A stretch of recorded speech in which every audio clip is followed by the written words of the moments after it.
everyone, and welcome to this week's Squiggly Careers podcast. I am Helen, one of the hosts, but I'm not here with my other host, Sarah. Instead, I'm joined by Rachel Glynn from LinkedIn.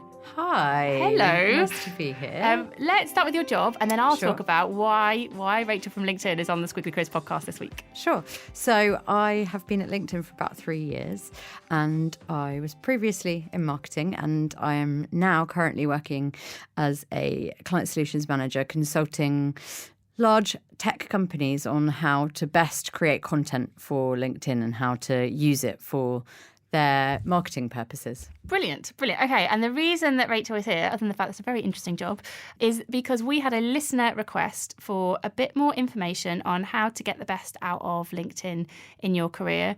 And from my perspective, I'm like a big LinkedIn fan. I'm quite a big LinkedIn user, so I post to LinkedIn at least once a day. Great. Not at the weekend. So occasionally if I read something and I'm like, I just share it. But I do my daily Squiggly Career Tips, which I share out on LinkedIn.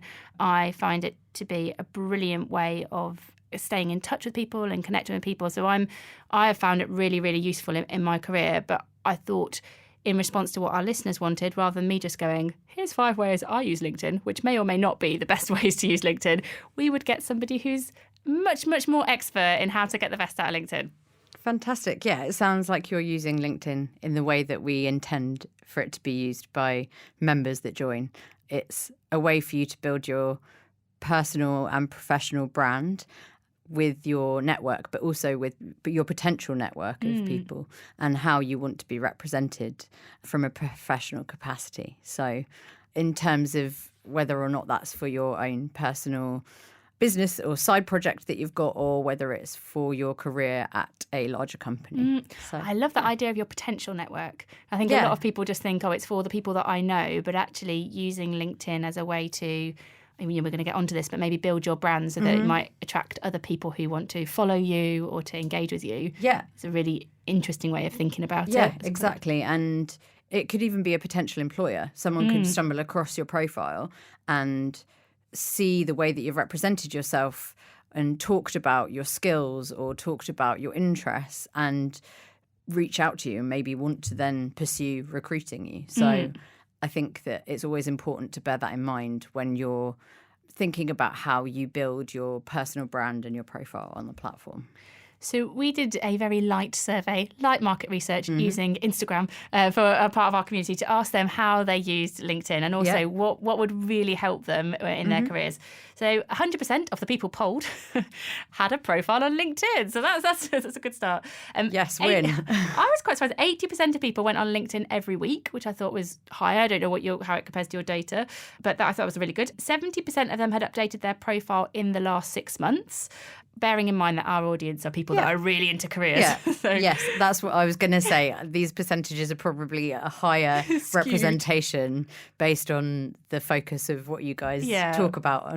Everyone's passion for squiggly careers. Yeah, so we might be biasing it a little bit. But I thought the last bit of that I asked people about was that I asked them why they were using it, and I gave people a couple of different options. Are you using it to build your brand, or are you using it to learn? And the vast majority of people said that they were using it to build their network. And then when I dug into it with a few people a little bit more, what was quite revealing to me was that they were using it to build their network, so like add people to their network, but they weren't necessarily clear on how they stayed connected with people and use LinkedIn to engage them above building up a number of connections that you've got. So I thought that was really useful. So 2 big areas for us to talk about, I think, are how to stand out on LinkedIn and also how you can make the most out of it as a platform for networking and not just connecting. But I would also love to touch on the bit that you talked about, this potential network, maybe through building your brand. So it's funny that you say that people that responded to your poll specifically responded by saying that they used it to connect with people. I regularly get asked by people whether or not you should accept connection requests from everybody that sends them to you. And the philosophy that we have is that you should accept the connection requests and connect with people that you feel you would be happy reaching out to and speaking to. And I suppose that feeds into your question around how you use it to network as well. It's one kind of strand of that. What piece should we kick off with? Let's do the first one then. So let's do the standing out on LinkedIn. Yes. Most people are updating their profile, but some of the questions that we were getting were, what does a good profile look like? Particularly, someone said, should I use emojis or not? And then there was another specific one that someone said about, do I put my job title in my like LinkedIn headline description, or do I put like some bringing light to the world type of statement? The best response to the second piece is that if you want to put your job title, put your job title. If you feel like you are being authentic to yourself and being more creative with how you maybe talk about what you do, then do it. But if it feels awkward and unnatural to you, then, I mean, a lot of people at LinkedIn tend to opt for the slightly more creative. I think mine is something along the lines of helping marketers be most effective in the way that they use LinkedIn or something like that. Yeah. So I suppose if it feels natural to you, then by all means do that. People will still be able to find you based on your job title anyway, because it will hopefully be on your experience list when you input what your current role is. So people will still be able to find you. Okay, so it doesn't... That bit is your choice, whatever feels authentic. Yeah. It doesn't affect kind of people being able to find you. Yes, exactly. This point on like emojis and how much you should get creative with all your descriptions. So we have got emojis, and I would suggest that using emojis in terms of posting updates or posting content, by all means, if it's an appropriate emoji, maybe not the slightly more inappropriate ones, go ahead and use them. But in terms of on your profile, it's important to bear in mind that it's a representation of you, and people will come to your profile to find out more about you, whether you want that to then be a stupid emoji. That the first thing that comes to mind is the poo emoji. I was avoiding that, Rachel. I was too. I couldn't think of any other one to say. Complete mind blank, and all you can see is a poo emoji. Yeah, basically, brilliant. yes. It's a podcast high note. Sorry. So maybe no poo emojis. No. But in that description, again, is there any kind of pointers? Because you've already got quite a lot in the experience piece. So what should people be using that white space for? That white space is to give a very succinct description of what it is that you do. And then below that, you have the opportunity to write a summary about yourself. And when we talk about the summary, trying to keep that succinct, some people like to write paragraphs and paragraphs about themselves and their interests and their experience. But I suppose being as succinct and to the point as possible is really key. And making sure that you're highlighting the key skills that you want to be known for, your experience that you feel will help you move up and elevate yourself, and then also what matters most to you and what keeps you motivated. They're the kind of key things that you want to focus on in your summary. So keeping it to around a paragraph is what we would suggest. Okay, that's a really good steer. So keep it to a paragraph, keep it succinct. On our strengths course, sometimes we talk about to people, make sure your strengths are everywhere you are. So we reference your LinkedIn description and say, make sure your strengths are coming through in that point. Yeah. One thing that we advise people to do is getting somebody, a friend that you trust, maybe to like audit your LinkedIn profile, to have a look at it, say what they think it says about you, so that you can get maybe a bit more perspective on it. I actually asked my boss to do it for me. And you have to be open to them giving you honest feedback. And if you're open to feedback, then I think that you should go ahead and do it. It's a really good way of... She specifically highlighted to me strengths or areas that I hadn't necessarily thought of as well. Yeah, that's really nice. Yeah. So I suppose it's good to have an accurate depiction of how other people perceive you as well and perceive what your strengths are. Okay, so get it down to a paragraph, maybe get somebody else to have a look at it and critique it and maybe spot some strengths that you might not have put in there. On your profile as well, recommendations. Like I'm not great with recommendations because I always feel a bit like, I don't know, I've always been guilty asking people to recommend to me. My business partner's amazing. She's got some fantastic recommendations. Are they important, and any tricks on getting them? So we sometimes get questions around whether or not it's more important to have a load of skills listed on your profile or to have recommendations. And what we will always say to people is that it's always best to have a written recommendation coming from someone that you've worked with, rather than number of skills that people can just click a button to endorse you for, and are not necessarily held accountable to recommending you for having those skills. If they've given you a recommendation, then it appears if they've provided recommendations on their profile too. Yeah. So if you feel comfortable asking people in your network, and people that I've always asked or that I would feel comfortable asking to provide me with a recommendation are people that I have worked quite closely with and have a good relationship with. The way that I also like to think of the recommendations is if you were applying for a job and you were going for an interview, then you'd be asked to give a reference. It's kind of like a small version of what a reference would be. Yeah. Albeit it might be slightly more favourable because you've specifically asked those people to go and provide it to you. But I think that's a good comparative way of thinking about it. And the only other thing as well that I think I've learned this from Sarah as well is back to the point about your brand and the message that you want to tell and the impact that you want people to see from your profile. Let's say I want to stand for making things happen and helping people to have happier careers. Let's say that's my thing. Then actually, when I'm asking for references, so I was going to go to my brilliant old manager from Microsoft, Scott, and I was going to say, can I have a reference? And what I could do is steer him, not write what he wanted to say, but say, I would really appreciate if you could talk about anything in terms of how I made things happen for the business. Yep. And then you start to get your recommendations start to reinforce the strengths that hopefully you'll have put in your profile, and it starts to become really consistent. Exactly. Yeah. You want to have a level of consistency throughout everything that you're putting on your profile. So if you've identified specific key strengths within your summary of yourself, you want to make sure that those strengths then shine through not just your recommendations, but then also through the experience that you list on your profile too.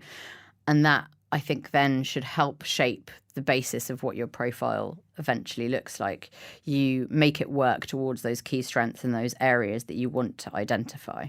So we've covered everything, I think, on that kind of profile piece. Maybe apart from the picture, we've not touched on the picture. Yeah. What did LinkedIn say that we should be doing with that picture? So you should have a picture. Okay, step one, have a picture. Yes, have a picture. Yeah. You'd be surprised at how many people don't put pictures up. Yeah. Don't have a picture that is you having a really good time on a night out. Okay, yeah. Take wine glass out of picture. You want it to have a professional representation of yourself. So you want to, and accurate as well. So try not to use a photo that's like 10 years old. Keep picture relevant and recent. Yeah. Yes. And like if you have a headshot or a photo of you in front of a plain white background, try not to have a really busy photo because it detracts away from you. But you are, if you have a photo, I think 21 times more likely to be found on the platform than if you don't have one. Okay. So please do have a picture. Have photo, yeah. Yes, have an appropriate picture. Must have photo, must not have poo emoji. This feels like the main points that we've got. On headshots, the first, I was part of a network called the Marketing Academy, and I was lucky enough, this would have been ages ago now, years and years, but they did a professional headshot, and from that I felt like it made such a difference to how professional my whole profile looked that I've invested in them since. And I have kept them largely because I've had a friend and not had a friend and had a friend. So I feel like every time I brought a friend in, I've had a new headshot so that my picture actually looks like me. But I think it's a worthwhile... It really is. So if you have an ID for work and you've got a photo of yourself on that ID, a lot of people use those as well. Yeah. And that's something that's maybe perhaps a little bit more readily available instead of going and having a professional headshot taken. But if you have the ability to go and have a professional headshot taken, by all means, it does make a difference to how your overall profile appears. And sometimes as well, I would have a look on Eventbrite and also look at conference agendas, because actually quite a lot of conferences I've been to have the opportunity to get free headshots done in them, particularly if they're around careers or personal development. And there's somebody often there, and you won't get a full portfolio of shots, but you might just get one you can use. And my final point is a bit wider than the subject of this podcast, but if you are looking to build your brand online, I think having a good headshot picture that you can use maybe in your LinkedIn profile and maybe your Twitter profile, and if you've got a worky kind of Instagram account, whatever it is, the more consistent you can be with that image, I think the better it is for your personal brand if you're going to start building a digital brand. Also, I would also just add, when we're talking about headshots, it doesn't also mean that you have to be in a suit and tie or in business wear. That's good to hear. You can be in your normal attire, how you would normally dress or how you'd normally dress for work. It's the best way of thinking of it is it's an accurate visual representation of yourself.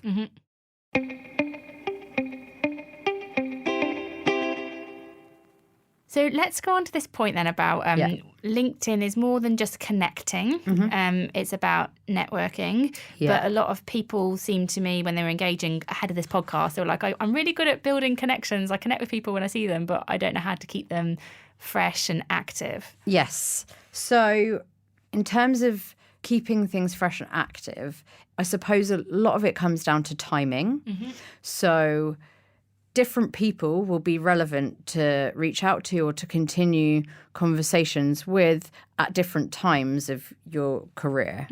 And so, for example, the way that I use it to keep in touch with people that I've worked with previously is to just reach out to people and see how they're like how you would normally just via the messaging as you would normally on WhatsApp or a text. Just use it in that capacity. But then also posting updates is a good way of continuing the engagement with your existing network and your connections. So if you're posting content about what you're up to, or if you've got exciting projects that you're working on, or if you want to share your thoughts on something or an article that you've read, posting those kind of updates and engaging and starting conversations with your network is a great way to continue to engage. LinkedIn could be like a really, really big part of your brand. Like when what we're talking, and you could probably spend quite a lot of time on it because think about what we're talking. It's like invest in your profile and then regularly message and regularly post and do articles. So what I wouldn't want for anyone listening is to think you have to do all of that. I think it has the ability for you to build your brand in that way. Even just the bit that we talked about having a really engaging profile so that it's ready for people to find you and kind of just be supportive of your overall brand is still a good thing to do. Starting with your profile is the first step. And then the pieces around creating and writing articles or sharing, I think, comes probably as the next step after that. So, one step at a time. One step at a time. So that's what we talked about in terms of connecting then. So I think we've talked quite a lot of different things to move it from connecting to actually networking and keeping it active. To add to the piece around networking specifically, if people within your network have started a new job, that comes up as a notification on LinkedIn, and if they've got a work anniversary. So congratulating people or asking people about what their new role is a really good way of continuing to engage with people as well. That's a nice little trick. I like that a lot. Another little trick that I use, but you can personalize, you'll definitely know this, but maybe some people won't, about personalizing your URL. This is just for people listening. I think when you create your profile on LinkedIn, it will give you like a LinkedIn /in/number, I think, is like how it generically does it when you create a profile. That's right. But if you wanted to say, LinkedIn /in/Helen Tupper, you can go into your profile and then you can actually type out the URL that you want it to say. And it just looks a little bit cleaner if you're putting it on your CV or if you're sending it through to people. So we recommend that people do personalise their URLs. It also makes you easier to find as well. Okay. So I think mine is my name. So /Rachel Glynn. Okay, so any other hints and tips that I've got? Personalising your invitation to connect as well. That was one for me. So we always recommend that people personalise their invitation requests, unless it's someone you know very well and you know that they're going to just accept your connection request. If it's someone that you don't perhaps know that well, or if it's someone that you've not met before but you want to connect with, explain who you are and why you want to connect with them is definitely very important. I feel like what I'm going to do on the when this podcast goes live, head over to amazingif.com and the accompanying post, because I'm going to put all this into like 10 tips, because we're talking about so many like small little tips and tricks and things. I'll summarise it in the post so it's there for people. The other thing was brand then, so building your brand. And I think we've touched on quite a few things here, haven't we, about keeping it consistent, making sure what you want to be known for is across like the skills and the recommendations and the description. If someone's sat here thinking, I really want to invest this year for my career, I really want to build my personal brand, are there any other things that you think is good to do on LinkedIn that could support that for people? Another thing that you can do is join groups. So if there are groups that are relevant to your industry or to your profession and you want to start engaging in conversations with people that work within your industry or your profession, groups can be a good way for doing that. They can provide you with the opportunity to also meet and engage with professionals that could help advance you in your career as well. So there's that piece around your potential network. Yeah. And increasing your network. That's such a good point, and I've never said that to people. So a lot of people, we do a course on networking, and people will talk about how I build my network, and I've never thought actually one way that I talk about physical groups that you could join and networks, but actually joining LinkedIn network groups, engaging in a conversation might then help you to sort of build a new pool of people that you could engage with. That's a really good point. But I would add to that to be thoughtful around the groups that you join, and don't join lots of groups. Pick and choose which groups are most relevant to you. I think I've done. I think I've joined ones in the past that probably aren't relevant for me anymore. So I should probably my LinkedIn learning after this. Yeah, which sounds really harsh, doesn't it? But they're not. They're just not so relevant to me anymore. Yeah. I don't add any value to them, so I'm not sure they probably want me in their group anyway. No, but that's how it's. LinkedIn for you as a member is there to help you and to help you within your profession and to move forward and to be relevant to you at different periods of time throughout your career. Is there any other last things that we think would help people who are going to invest a bit of time in their LinkedIn profile after today? Yeah, there are maybe two other things that I would highlight. LinkedIn is predominantly and increasingly used for people to consume content. So if you have content and you want to use that content to help publicize your business and yourself, then please publish and use it. Yeah. Secondly, think about how you can be helpful to your network as well. So it goes back, I suppose, to engaging with your network continuously.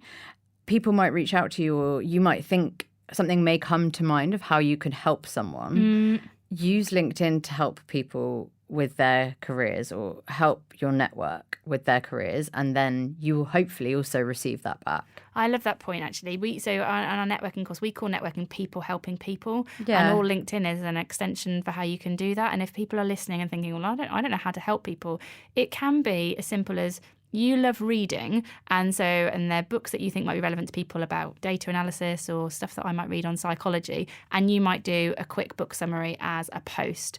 Or maybe you're really good, you love technology and apps, and so you do a post about the 5 top apps to help your productivity. Like, we've all got things that we can give, and I think it's much better if you base it on what you're passionate about and what you've developed some experience and expertise in. I wouldn't judge yourself too much. Like, some people I talk to are like, oh, but why would anyone be interested in my top 5 apps on productivity? But people are. You'll know more than somebody, and you might be presenting it in a different way than they might have seen before. Yes, I would totally agree with that. People come to the platform to be able to connect with their network, to grow their connections, but also to continue to inform themselves and to grow and to learn. So yes, embracing that is... I love connecting, growing, learning, all things that Squiggly Careers and Amazing If are all about as well. Thank you so much for your time. I know that we've gone through loads, and I've really grilled Rachel to get all of that out. Thank you. I hope I have given you everything that your listeners and that everybody had asked for in the lead up to this in the poll. I hope that everything we've discussed. We've definitely answered all of their questions and given them more as well. And I will listen back to this, because there's stuff that I need to kind of absorb. I'll post it all on amazingif.com. And I'm absolutely sure this will help people to really use LinkedIn in their Squiggly Careers in a really effective way. So thank you very much for your time today. No problem. It's a pleasure. And that's it for this week's Squiggly Career podcast. We will be back next week with another Squiggly Careers podcast. So we'll see you then. Bye.